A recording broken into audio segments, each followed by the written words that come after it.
So ఈరోజు మనం ఫోటోషాప్లో అసలు లేయర్స్ ఎందుకు తీసుకోవాలి, దానివల్ల యూజ్ ఏంటి, సో లేయర్ తీసుకోకపోతే ఏమవుతుంది అనే దాని గురించి నేర్చుకుందాం.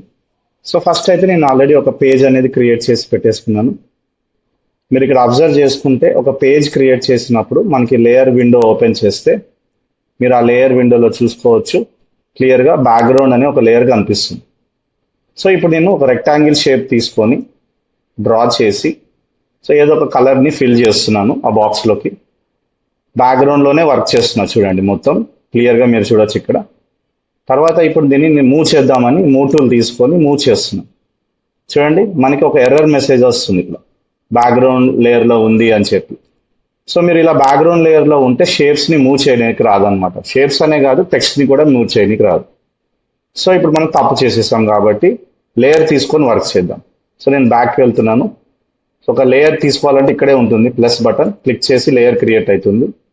తర్వాత ఇక్కడ మీరు ఒక షేప్ క్రియేట్ చేసేసి సేమ్ అదే కలర్ ఇంతకుముందు అప్లై చేసిన కలర్నే మళ్ళీ అప్లై చేస్తున్నాను. తర్వాత ఇప్పుడు మూవ్ టూల్ తీసుకొని ఇప్పుడు దీన్ని మూవ్ చేయండి.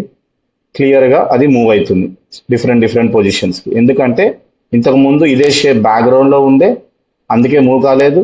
ఇప్పుడు లేయర్లో ఉంది, అందుకే అది మూవ్ అవుతుంది. సో ఇలా మనం ఏది మూవ్ చేయాలన్నా ఫోటోషాప్లో లేయర్స్ అనేది వెరీ ఇంపార్టెంట్ థింగ్ అనమాట. So subscribe for hour page for more information. Thank you.